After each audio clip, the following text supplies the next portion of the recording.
तो बात अब छत्तीसगढ़ की राजनीति की करते हैं, जहां कांग्रेस पार्टी में बवाल मचा हुआ है। छत्तीसगढ़ कांग्रेस के अध्यक्ष दीपक बैज और पार्टी के वरिष्ठ नेता रविंद्र चौबे के बीच का विवाद तो सुलझ गया है, मगर नेता प्रतिपक्ष चरणदास महंत के नए नए बयान रविंद्र चौबे को नीचा दिखाने में कोई कसर नहीं छोड़ रहे। कभी वो जाने अनजाने में उनको चमचा तो कभी सांप बिच्छू तक कह देते हैं। चौबे और उनके नेता भूपेश फिलहाल तो शांत हैं, मगर ये ज़्यादा दिन तक रहेंगे नहीं। देखिए छत्तीसगढ़ की कांग्रेस में हो रही उठापटक पर हमारी ये खास रिपोर्ट। जनता की इच्छा है, आज भी भूपेश बघेल नेतृत्व करे कांग्रेस के सभी जिलाध्यक्षगण अपनी अपनी चमचों को संभाल के रखे। सांप बिच्छू जिसके जितने संख्या में है, तो चमचों की संख्या लगभग उतनी है। छत्तीसगढ़ कांग्रेस में बवाल मचा हुआ है। कोई प्रदेश अध्यक्ष से नाखुश है तो कोई अपनी पार्टी के नेताओं को चमचा, सांप, बिच्छू बता रहा है।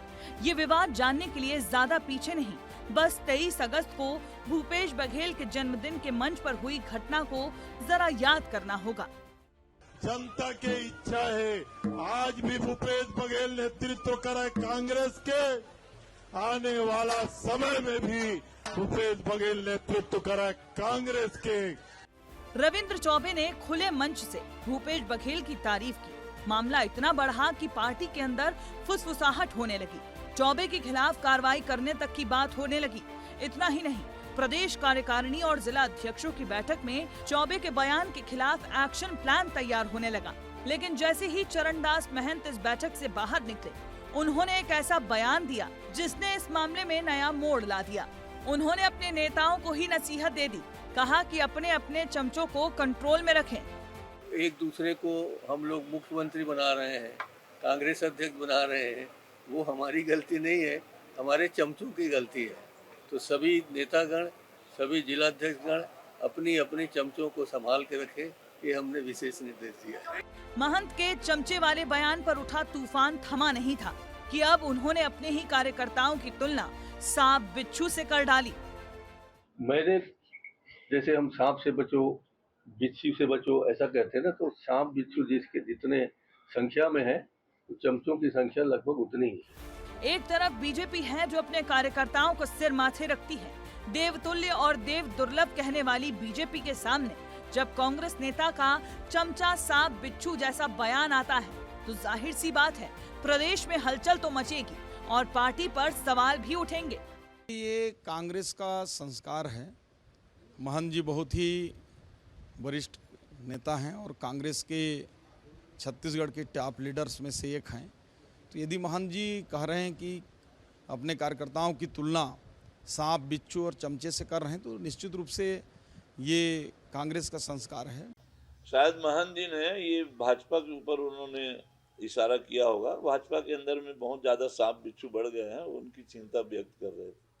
अब इस पूरे मुद्दे पर कांग्रेस बचाव मुद्रा में है, वहीं बीजेपी तंज कसने वाले मोड में है। ऐसे में देखना ये होगा कि महंत के चमचों से दूर रहने की नसीहत का नेताओं पर ही कितना असर होता है। ब्यूरो रिपोर्ट, विस्तार न्यूज। मध्य प्रदेश और छत्तीसगढ़ की राजनीति को बहुत करीब से जानने वाले राजेश बादल जी आज हमारे साथ हैं और हम उन्हीं से ही जानते हैं कि कांग्रेस की इस उठापटक की राजनीति को किस अंदाज में देखते हैं। राजेश जी, जिस तरीके से छत्तीसगढ़ में कांग्रेस के विवाद थम नहीं रहे, चरणदास महंत और रविंद्र चौबे के बीच इस तनातनी की क्या वजह दिखती है? क्या पहले से ही ऐसा होता रहा है? ब्रजेश जी, ये आप देखिए कि कई बरस से छत्तीसगढ़ की जो कांग्रेस की अंदरूनी राजनीति है, वो उसमें सब कुछ ठीक ठाक नहीं है।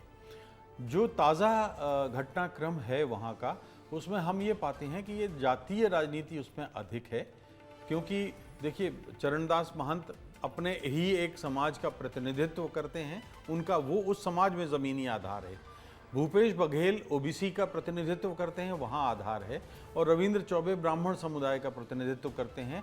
तो अब जो ऐसी स्थितियाँ बन रही हैं, भूपेश बघेल ये जानते हैं, ये रविंद्र चौबे ये जानते हैं कि अब भूपेश बघेल अभी भी 10 जनपद के बहुत करीब हैं और अगर दोबारा एक बार फिर कांग्रेस की सरकार बनती है तो भूपेश बघेल के अलावा कोई दूसरा राजनेता ऐसा नहीं है जो 5 साल तक उनकी सरकार चला सके। इसलिए रविंद्र चौबे अपने भविष्य को कहीं ना कहीं तलाश रहे हैं, सिक्योर कर रहे हैं। मगर साथ ही आपने तो चूंकि संयुक्त मध्य प्रदेश को देखा हुआ, जब छत्तीसगढ़ मध्य प्रदेश का हिस्सा होता था, रविंद्र चौबे और चरणदास महंत दोनों को आपने बहुत करीब से दिखा है, तो क्या ये चरणदास महंत पहले से ही ऐसे थे, इतने मुंहफट और इतना खरा खरा और तीखा बोलने वाले? बिल्कुल आप ठीक कर रहे हैं। दिग्विजय सिंह के ज़माने में दोनों ही मंत्री हुआ करते थे जी। और चरणदास महंत तो थोड़ा सा मैं कह सकता हूँ, अगर हम सियासी भाषा से अलग हट के कोई भाषा इस्तेमाल करें तो ये नॉटी थे, मतलब शरारती थे, नटखट थे। तो ये 3 लोग हुआ करते थे, चरणदास महंत, प्रेम नारायण ठाकुर और तीसरे नर्मदा प्रसाद प्रजापति। तो इनको 3 तेलंगे कहा जाता था।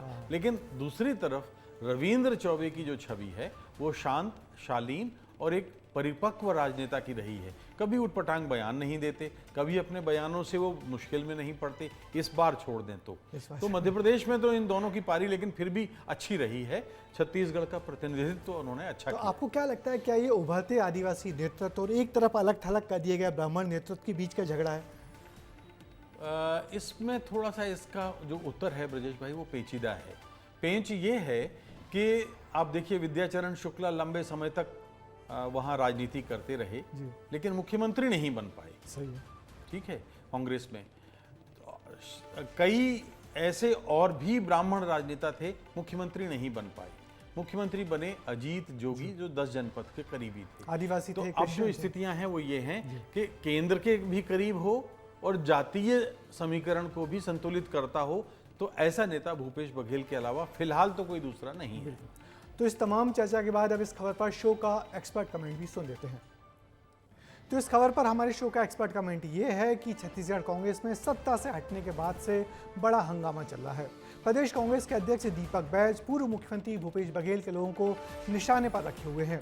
इसलिए अनुशासन के नाम पर रविंद्र चौबे को झुका तो दिया गया, मगर नेता प्रतिपक्ष चरणदास महंत चौबे के खिलाफ जो कुछ आपत्तिजनक बोल रहे हैं उसे अनदेखा किया जा रहा है। छत्तीसगढ़ कांग्रेस को इन मतभेदों से जल्दी ही उबरना होगा। तो अब वक्त है अपने अतिथि को शुक्रिया अदा करने का। राइस जी, आप यहाँ हैं, आपका बहुत बहुत शुक्रिया। धन्यवाद।